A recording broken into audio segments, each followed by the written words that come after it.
Good What up, day, people? good day, good day. What is happening? We missed y'all. Yeah, little hiatus. Yeah. hmm We're here now, though. So, what's happening? Okay. Happy Friday, everybody. So, what's been going on? What if I told you the 21st Century Road to Housing Act has passed? Well, partially, right? One of the biggest housing reform packages in years.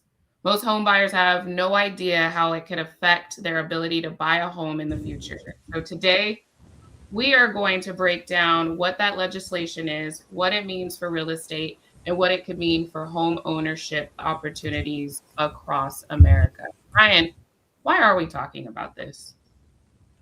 Well, we know that there's been a pent up level of demand for housing, right? And because of that, we've seen prices accelerate. We've seen folks go through some a lot of hurdles to get into property. Obviously, we have affordability challenges because the price of housing and just overall comes from a lack of inventory, right? A lack of options. So, with this coming all coming together, what does this mean for the long term? I mean, it's early to tell. However, I mean, it seems like it's a positive sign.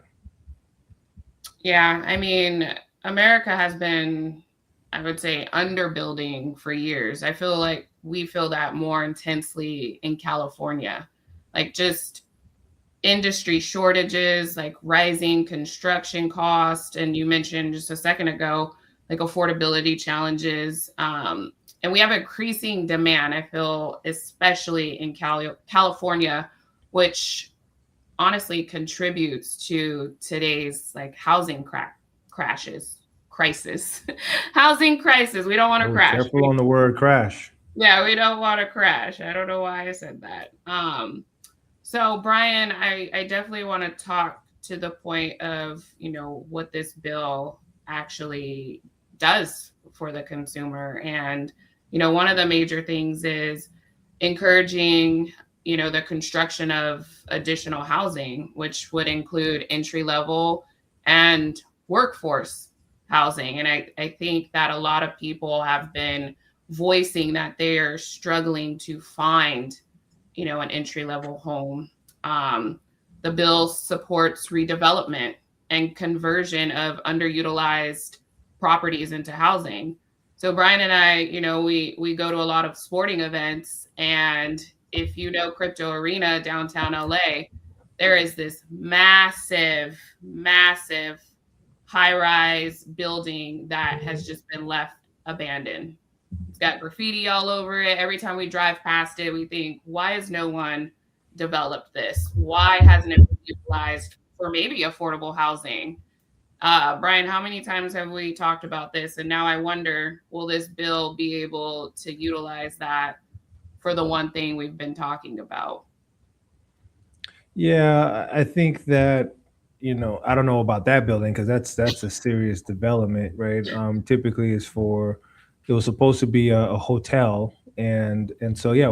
But here's the thing, though, that buildings like that have been in stuck in a vacuum because of funding not executing, and so there's been some a large overhang of debt on that building. So folks haven't bought it yet, and so it's just there, right, in some kind of vacuum. So does this type of bill create opportunities for red tags to be cut to allow for that to be converted into some type of high rise condo instead of a hotel? Now, the question is, how affordable is that going to be? However, there are plenty of examples of buildings that could be converted to condos. A lot of Los Angeles property at one point were apartments. You see apartment to condo conversions, happen all the time.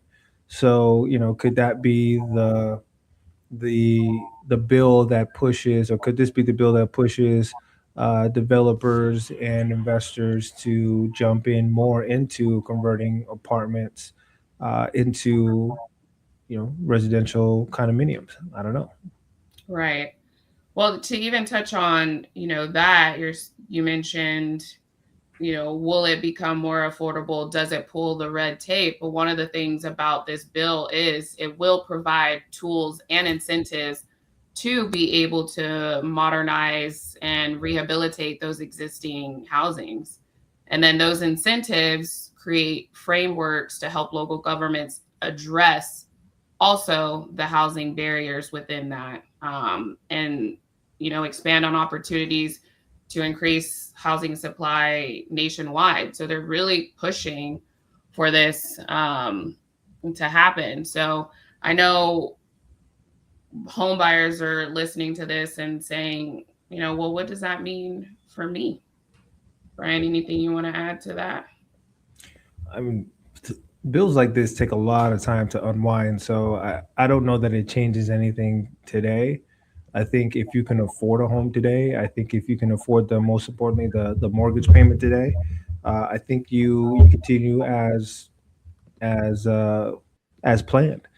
And look at what you can afford, look at what your payments are going to be, look at how your total home housing budget is going to be, right? And if you can afford to buy a home today, great. We did one of our previous episodes, we talked about the cost of waiting. I don't know that the cost of waiting changes much in this market, because things the life continues to go on, right? You're going to continue to have to pay taxes. So, for instance, if you're a high income earner and you don't own, I mean, Uncle Sam is dipping his hands in your pocket right now because you're not getting mortgage tax deductions, right? Depreciation, all the benefits of housing that can support you in a more lean tax bill at the end of the year.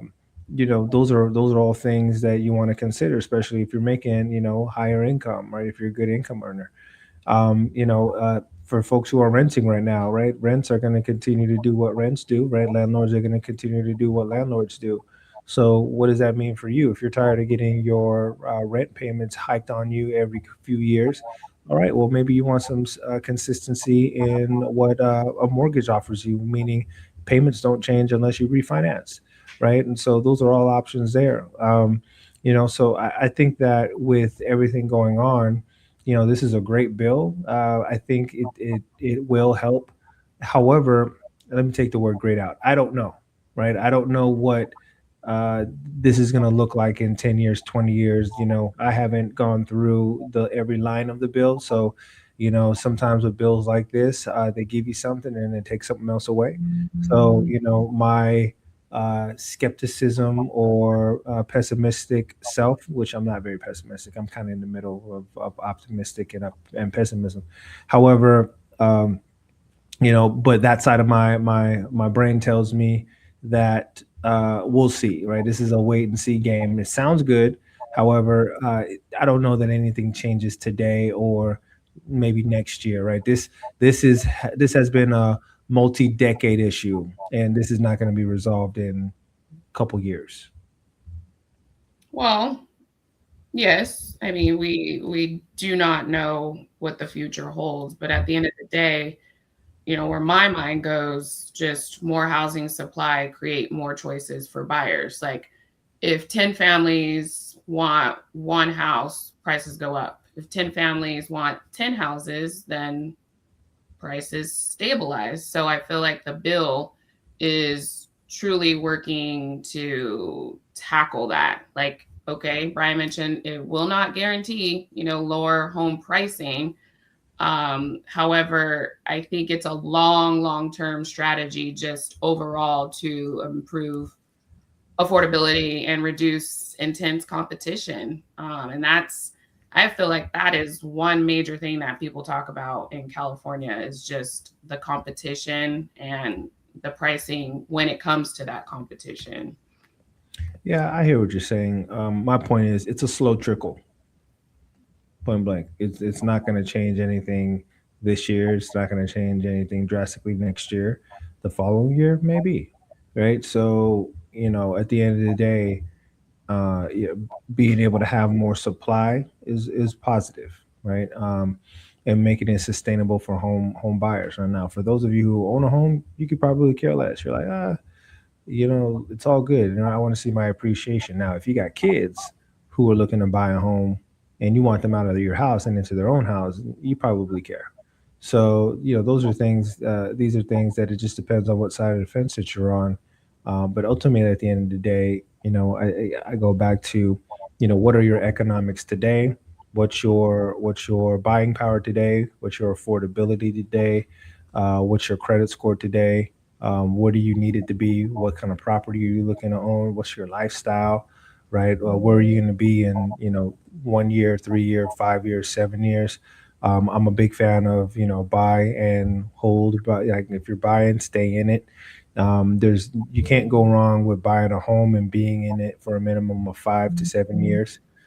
So if you're looking to buy today and like, oh, I'm going to sell it in a year, okay, that's you're trying to flip it, right? So that's a whole completely different strategy, and we can talk about that. However, buying and being in it and getting out of the renting game and staying in it to impact your net worth for the long term, that's a game that most everybody can win.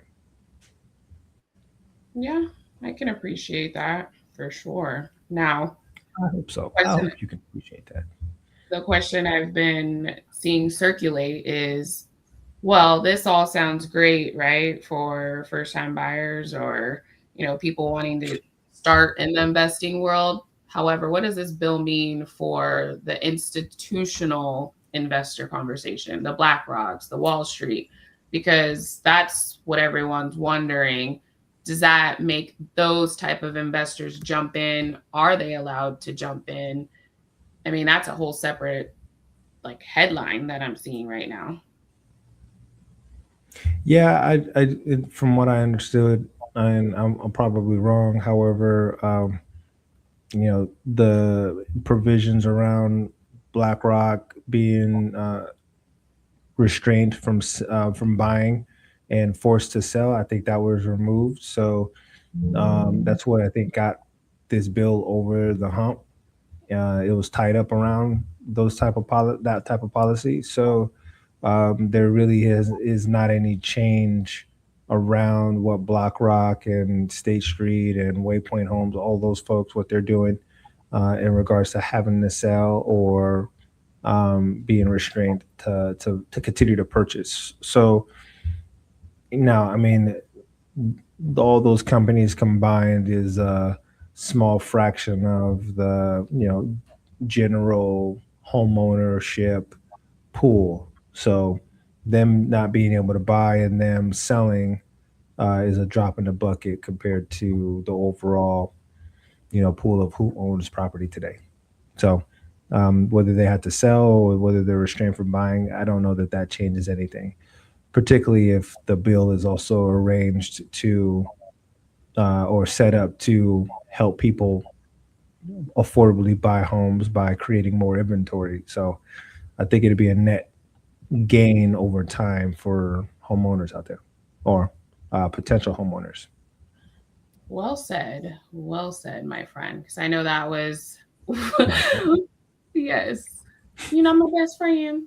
Yeah. It's good save. Okay, good save, good save. But I know that scares people, right? They're like, well, if this bill is just only going to incentivize them to continue to buy up the block, then what's the point? And when I hear myself say buy up the block, that makes me want to also have the real life conversation of what does this mean for our Black home ownership? For those who have already felt the red tape, hindering them for being able to get into the game of home ownership. So, Brian, how do you think this will impact our marginalized community? Uh,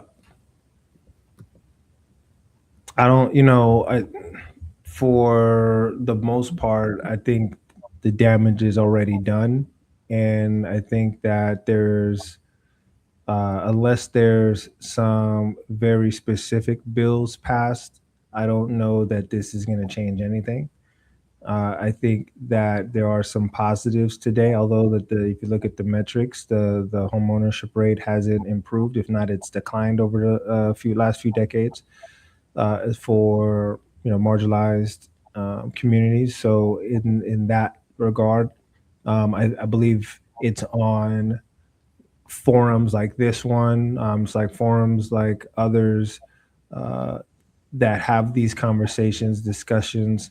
That's why we do a home buying workshop a few times a month, because those conversations help people start to foster dialogue to put themselves in a better position to win. So, as far as what this bill does, it didn't do anything, right? However, for what we're doing, folks like us, for what other industry leaders are working to do with through technology, particularly through forums like YouTube and Instagram. And I just wish, going on a mini rant, I just wish that there were more agents who were putting out more educational content out there versus dance moves, versus just acting, right? More realtors should be actors versus actually realtors, because a lot of the different skits that you see being posted online. So, with that subtle jab, I believe that it's That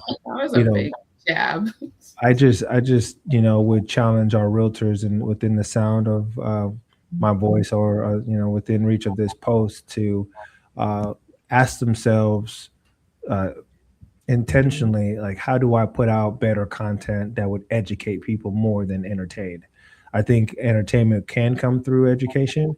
However, what is that going to do for them? Somebody watching your video, how'd they get better from it? And so anytime we put out content, for the most part, our goal is to help people become better, or at least provoke some thought, provoke some questions to be asked about, am I getting the most out of my budget? What kind of property am I looking for? Am I looking for my, someday home, or am I looking to, my start to forever home, right? Am I looking for that property that's going to help me make these steps to a better situation?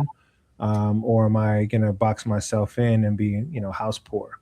So, those, I think, are conversations that we're working to have with the content that we put out.